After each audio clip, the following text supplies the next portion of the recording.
A paz do Senhor Jesus a todos, Deus abençoe os irmãos.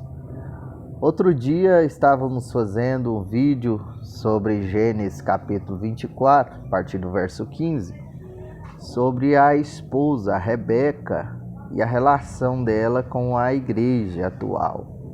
E Eliezer, o servo de Abraão, como o Espírito Santo. E hoje eu quero aqui falar sobre os presentes. Mas para dar todo esse efeito, porque eu não posso vir aqui levantar um estudo sem mostrar as evidências, porque a Bíblia nos mostra isso. E Gênesis capítulo 22, verso 16, diz assim: E disse, por mim mesmo jurei, diz o Senhor, porquanto fizeste esta ação e não me negaste o teu filho, o teu único. Deus reconhecia a Abraão como se só tivesse unicamente um filho. Mas nós sabemos no contexto histórico que Abraão também teve outro filho com a escrava Agar. Porém, o que o Senhor o reconhece aqui não é aquilo que vem por efeitos humanos, mas sim pela promessa que ele havia feito quando ele saiu de sua terra, de seus parentes. E lá no capítulo 15 nós vamos ver Deus fazendo uma promessa a Abraão, sendo pai de multidões.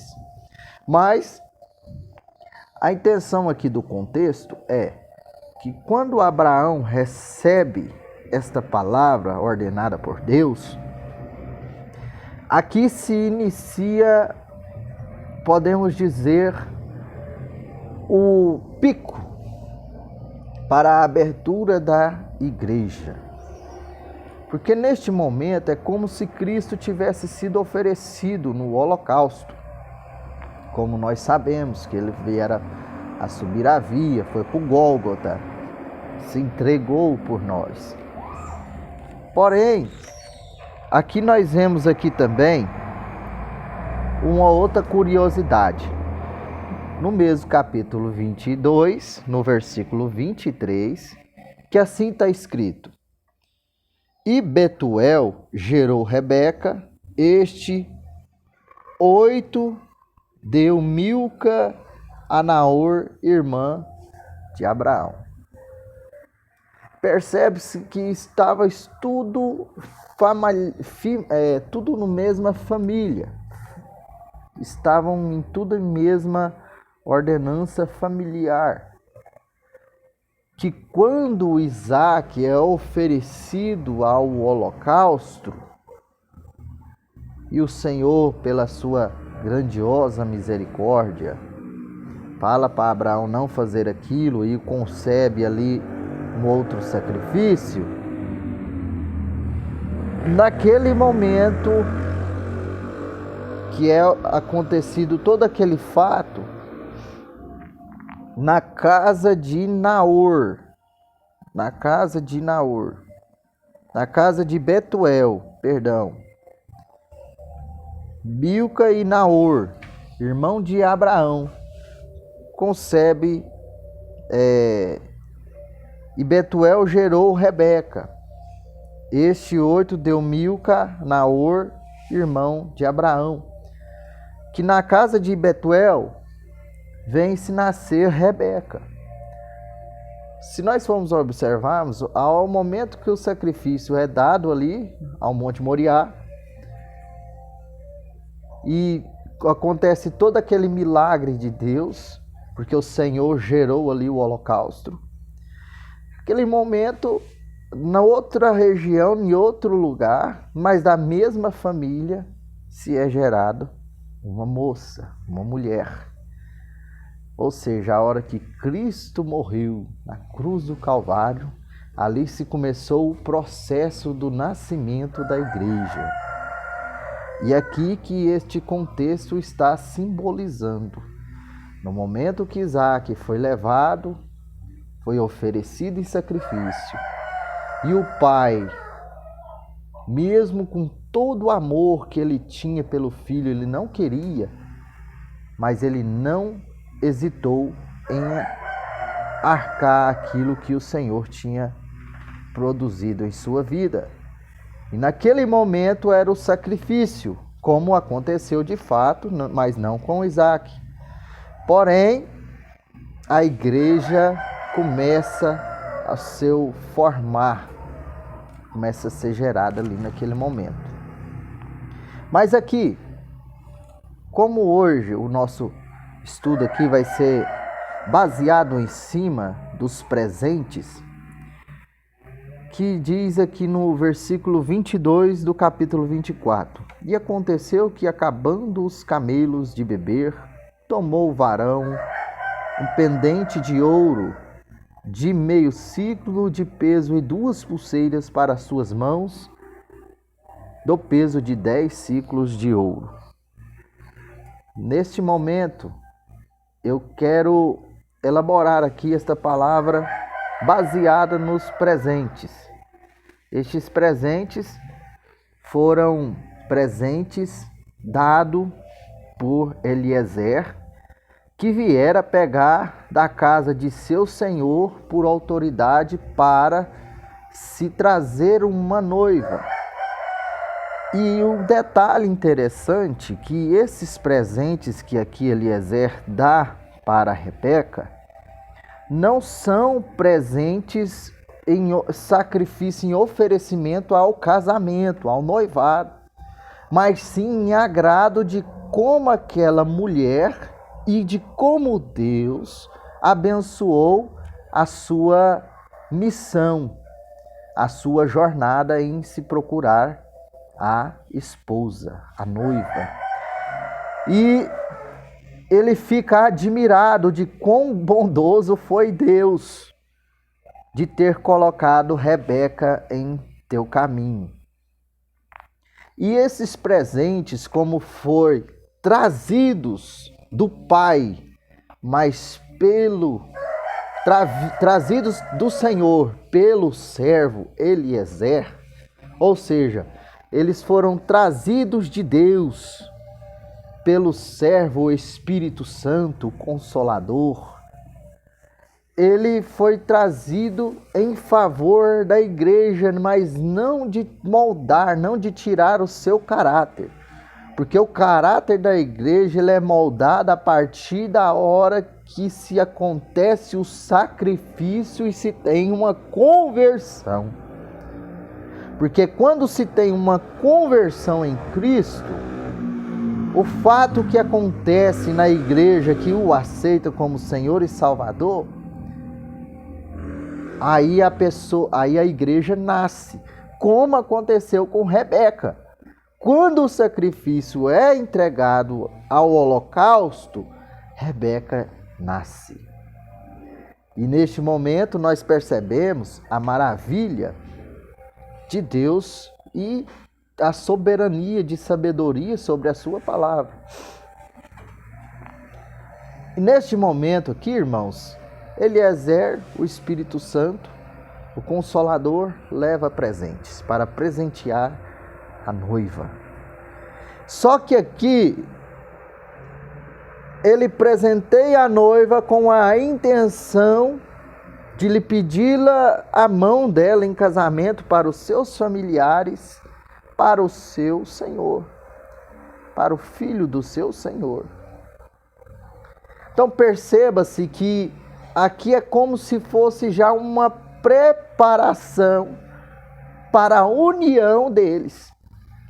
Mas a ela era dada uma autoridade. Mas isso vai ficar para outro vídeo. Eu quero focar aqui nesses presentes. Porque os presentes que ali foi dado não foram presentes para tampar a beleza que ela já tinha. Porque no outro vídeo, como vemos, ela era formosa, ela era pura, ela era respeitosa. E não foi para tampar isso, mas sim para realçar.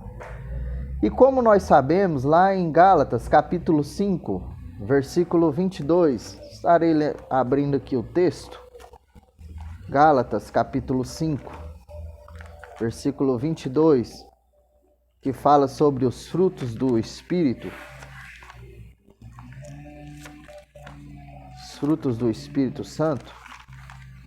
Gálatas capítulo 5, versículo 22, que diz assim: mas o fruto do Espírito é amor, gozo, paz, longanimidade, benignidade, bondade, fé, mansidão e temperança. Contra essas coisas não há lei. Porque isso aqui é um presente de Deus. Não tem como a lei sobrepor sobre esses frutos que o Espírito dá, porque os frutos vêm de Deus através do Espírito Santo. Percebe-se que é uma condução. E aqui eu quero fazer um pequeno comentário sobre estes frutos que realçam a beleza da mulher, da beleza de Rebeca, da beleza da igreja, que a intenção é realçar. Falando sobre fé, um dos frutos, que fé é o mesmo que fidelidade. Porque fé, só se tem fé quem é fiel. Nós sabemos, como se diz a Bíblia, lá no livro de Hebreus, capítulo 11, versículo 1, que a fé é o firme fundamento das coisas que não se vê. É você acreditar naquilo que você não vê. Mas para você acreditar, você tem que ser fiel naquilo que você está crendo. Senão, não é fé. Senão é uma histeria. Fé não, você sabe que vai acontecer, você sabe que você sabe que você tem certeza. Isso é fidelidade. E usando isto, em 1 Pedro capítulo 3, versículo 2 e 3, considerando a vossa vida casta em temor, o enfeite das mãos seja exterior, no frisado dos cabelos, no uso de joias de ouro, na compostura de vestes.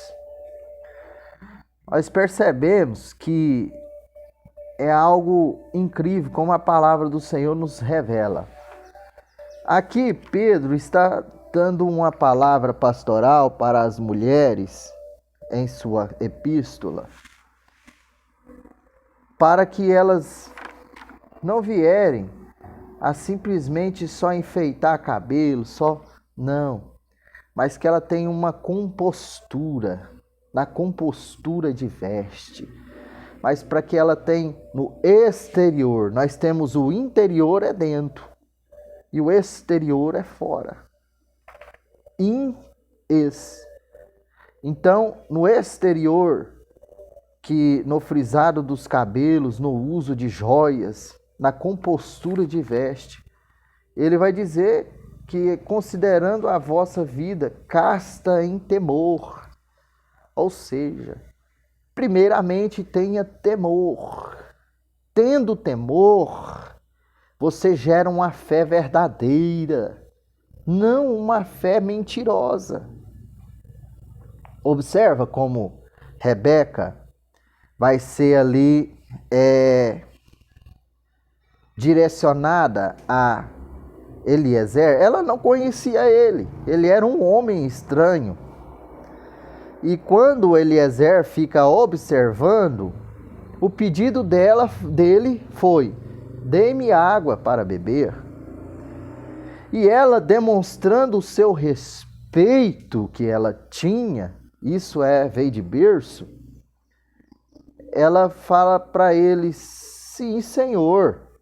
Quando ela já chama ele de Senhor, ela já quebra todo parâmetro de julgo, porque ela já mostra o caráter que ela tem. Isto aqui é também mostrado sobre fé. A fé também, além de dizer que é nossa fidelidade, fé, também apresenta o nosso caráter. porque nós somos fiéis àquele que nos chamou. Amor. Mateus capítulo 22, versículo 39. E está escrito: e é o segundo mandamento: amarás o teu próximo como a ti mesmo.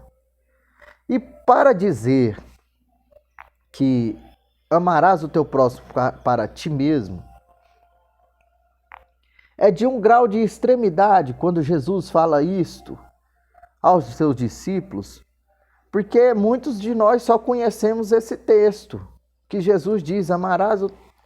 E eu já ouvi até muitos dizer assim, isso é um novo mandamento de Jesus, amarás o teu próximo como a ti mesmo, ame também.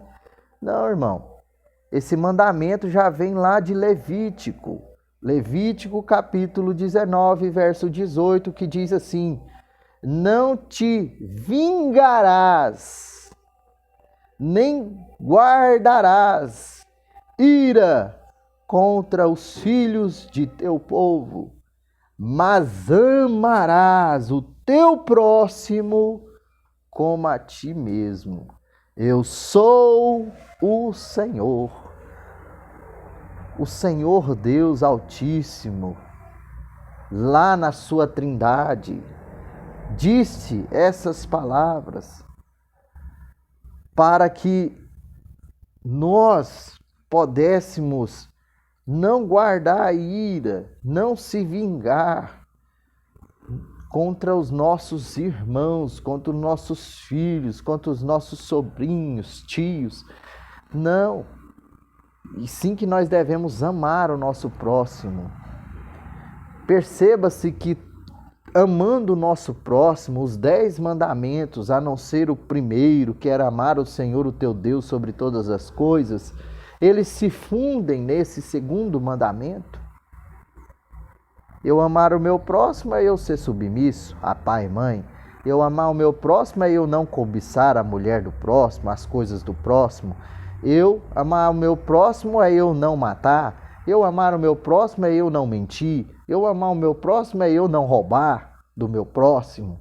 Perceba-se que é um complemento.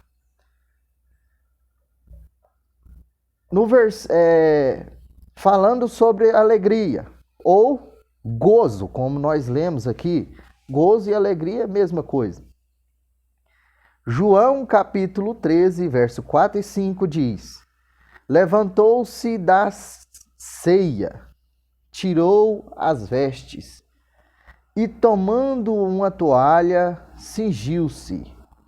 Depois pôs água numa bacia e começou a lavar os pés aos discípulos e a enxugá-los com a toalha com que estava cingido.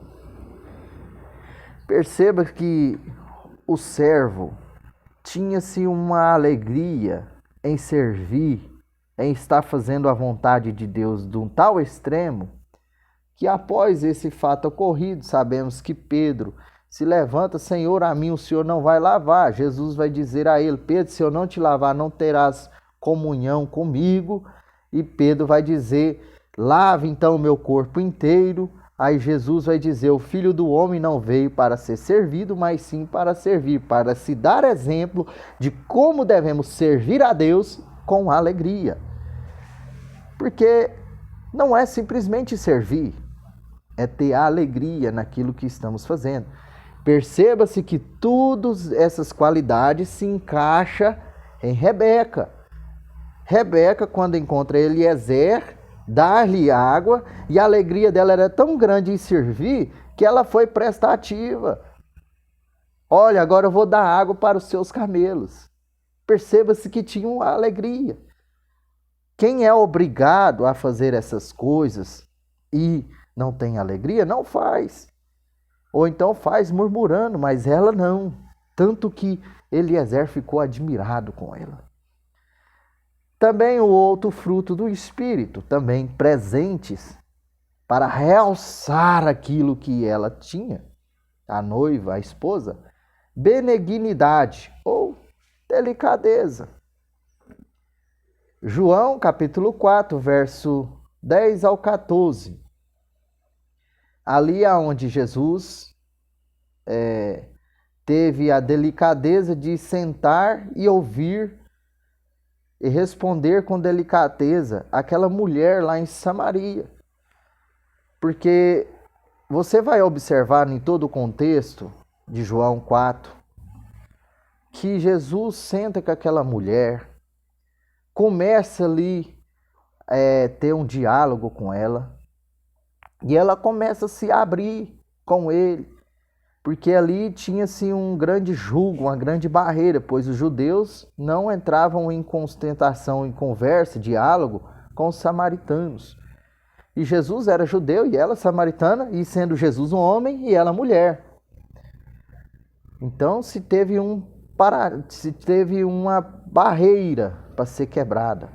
E Jesus quebra essa barreira, mas sentando com ela, respeitando ela, ouvindo ela. Porque ela era uma mulher pecadora, que se havia muitos maridos, e o que ela estava não era dela. Para ela era caso de apedrejamento, morte. Mas para Jesus com ela é caso de sentar, ouvir e conversar. Isso é ser delicado. Respeitar a opinião do outro, não o erro. Porque Jesus respeitou o que ela havia vivido e estava vivendo. Mas Jesus não apoiou o erro dela. Ele sentou, a ouviu, pregou para ela, revelou-se a ela, e ela percebeu que com Cristo ela teria uma qualidade de vida melhor. Isso que a delicadeza nos faz. Quem senta com nós, você sendo delicado, a outra pessoa se sente à vontade. Aquela mulher se sentiu à vontade com Jesus. Longanimidade ou paciência. João 21:15 até o 17, Jesus pergunta a Pedro se ele o ama. A esposa precisa dessa paciência para saber esperar. A preparação dos outros para ser esposa de Cristo, pois assim será um só corpo e Cristo a cabeça do corpo da noiva. Meus irmãos, como ser esposa de Cristo? Como ser esposa do Senhor sem paciência? Igreja é para receber multidões de gente. Rebeca, se havia uma promessa em Abraão, que seria pai de multidões.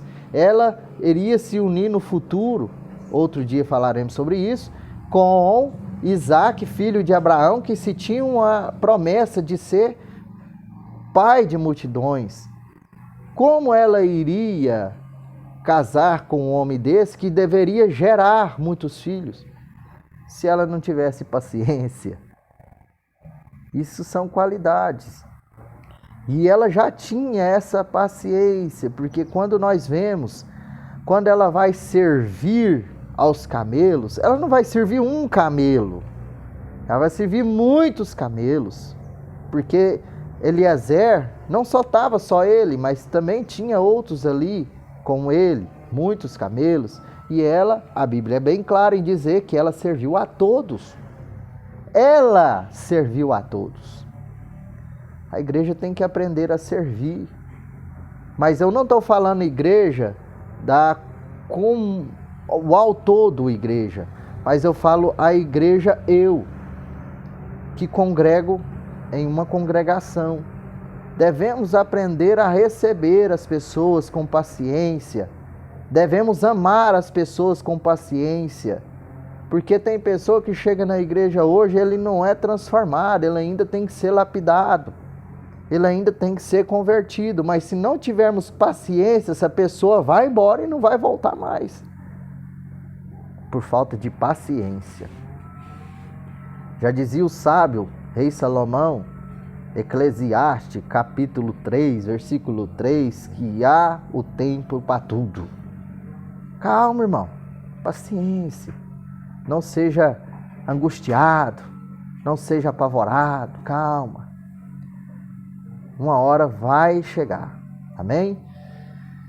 Vamos lá. Temperância ou domínio próprio. Esse aqui é difícil, irmão. João capítulo 16, verso 8, diz assim: enquanto ele vier, converterá o mundo do pecado, da justiça e do juízo. Irmão, às vezes a gente fala de domínio próprio, muitas pessoas pensam que o ministrante ou quem está falando está apontando para quem está ouvindo. Não, falamos de domínio próprio é para mim mesmo. Eu mesmo que falo que de domínio próprio, eu tenho que me dominar. Eu não posso deixar pela minha ira em pregar a palavra de Deus, em despejar na quem me ouve os meus problemas. Como outra pessoa também não pode despejar em outras pessoas os seus problemas. Não, irmão. Temos que ser temperados. Temos que ter temperância. Temos que nos dominar a parte humana. Porque se não dominarmos a parte humana, irmãos, nós vamos se tornar uns carrascos, homens maus, mulheres más, porque não temos domínio próprio. Porque já percebeu que isso tudo enfeia a pessoa? Às vezes a pessoa é uma pessoa trabalhadeira, às vezes é uma pessoa prestativa, às vezes é uma pessoa que você pode contar com ela para tudo. Não, aquela pessoa lá pode chamar, só tem um problema. O quê? O estupim dela é curto. Viu que um problema só enfeia todas as outras qualidades dela? Então perceba-se que é necessário esses presentes do Espírito Santo, de Eliezer, vindo de Deus, para realçar aquilo que nós já temos. Porque nós podemos dominar, mas sem esses presentes, nós não saberíamos como realçar ele. Por isso que é nos dado a palavra de Deus, que é pérolas para a nossa vida. E deixando aqui mansidão, humildade. Mateus capítulo 5, verso 5, que é o sermão das bem-aventuranças, da montanha. Jesus diz: bem-aventurados os mansos, porque eles herdarão a terra. O humilde reconhece. Para usar aqui em efeito desse contexto, Lucas 23, do verso 40 ao 42, é aquela famosa palavra do ladrão na cruz, que o ladrão foi humilde. Um não foi humilde, mas o outro foi humilde para reconhecer que ele errou, mas que Jesus nada tinha feito.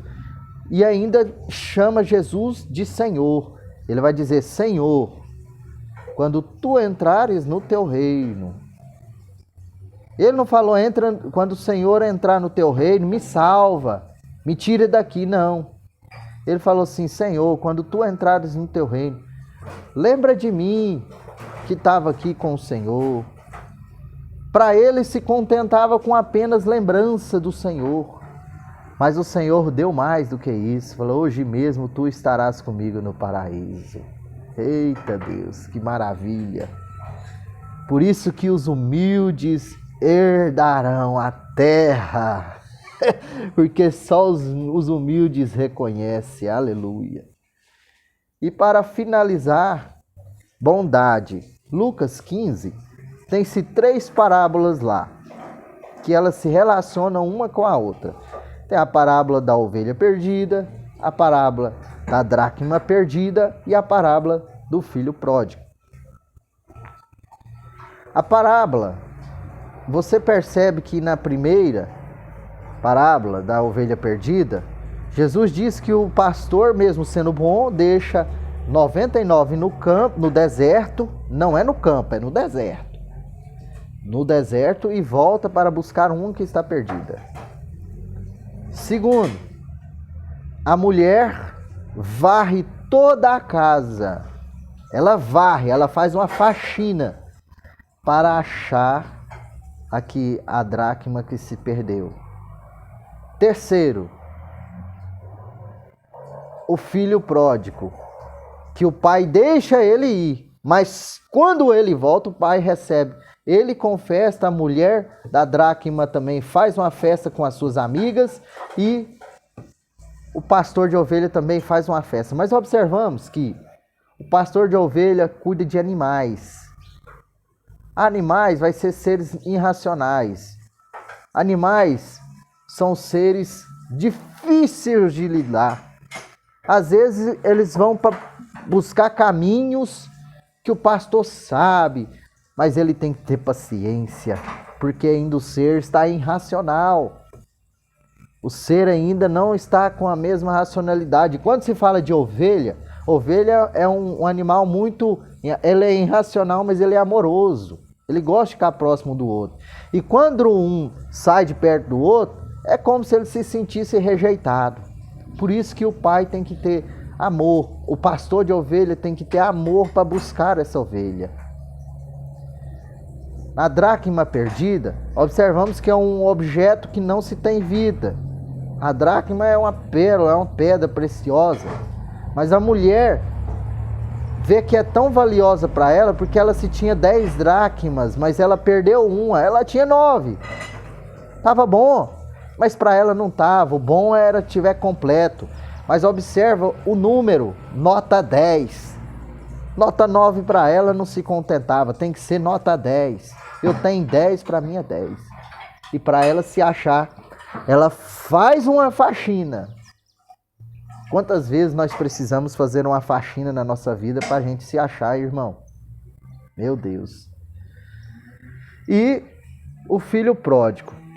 Observamos que o filho pródigo decide sair da casa do pai, porque para ele aquela vida estava muito monótona.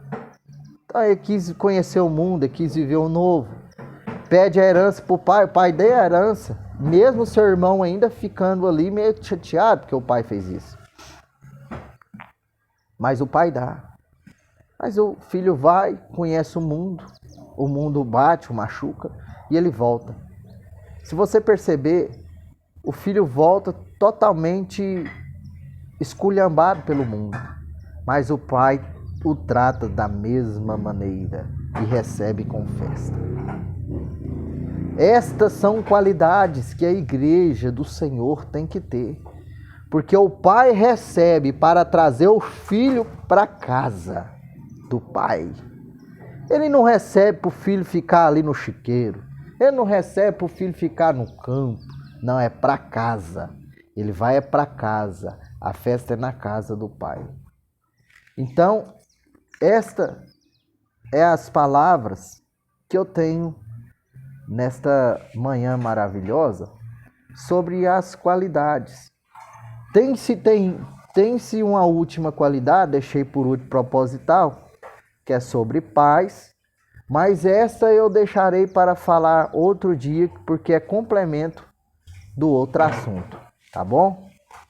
Mas fica aí, você, igreja, noiva do Cordeiro. Não estou aqui te acusando, mas sim são palavras de reflexão para você se analisar como igreja do Senhor nesses dias que estamos vivendo. Será que estes presentes que o Espírito Santo de Deus nos deu, que Ele te deu, está realçando a sua beleza? Ou está te tornando uma outra pessoa que não tem nada a ver com isto? Porque existem 2 tipos de mulheres na Bíblia, no livro de Apocalipse. Se tem a noiva, esposa, né? E também se tem a prostituta. Prostituta também usa pérolas. Prostituta também usa enfeites. Mas as ações que ela faz a enfeia. Aí todos os enfeites que ela usa, as pessoas vão ver que são simplesmente uma capa. E que nós não viemos ser capas nessa terra, mas sim que nós viemos ser luz, trigo para este mundo. Amém? Deus abençoe a todos em nome de Jesus. E logo mais estaremos fazendo mais vídeo aí. Amém? Deus abençoe. Paz do Senhor.